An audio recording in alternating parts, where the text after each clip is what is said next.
Hello mga kapersa, may panibago tayong repair ito. Yan, ito, sprayer yan sa mga kapersa.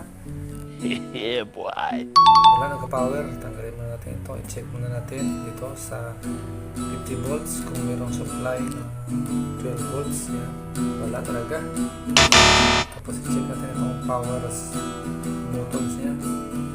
Power switch niya mga kapersa. Yan. Okay. Wala talaga. Ibig sabihin ng problema. Yan. Oh. So, yan ito. Oh.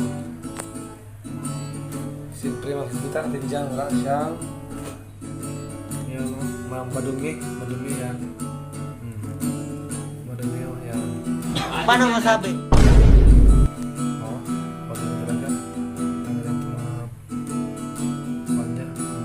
lumot yung mga gasaw. Nag-green na siya. Oh. Ito ng alak. Fuji yung mga basa.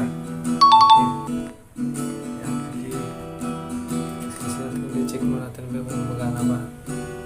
Times 1. Oh, okay. Siyempre, check mo natin ang kabila. Ito naman. Oh. Okay. Kulang na ito ng kiss-kiss mga persa. Linisin natin ang mabuti. Para din na tayo bibili ng power buttons ng mga persa. Bilihan natin yan, 35 pesos pa. Hindi, wow. Oh.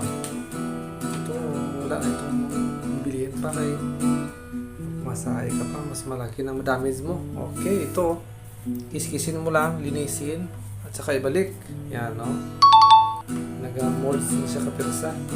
Sa katagal-tagalan mo ng gamit, ganito talaga ang pan niya. Yan, kiskisin dyan. Siyempre ito, kaya huwag kalimutan, kiskisin din. Kailangan nalinisan natin, ibalik natin. Ayan. Okay. Okay, diba? Plaster. Ibig sabihin dito ang on niya sa kabila. Fights. Alam mo na. Okay. Babalik muna natin or subukan natin, be.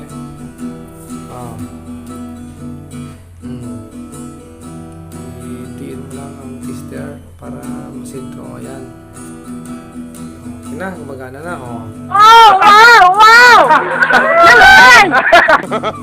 Good. Balik muna natin sa kanyang butas para masubukan natin.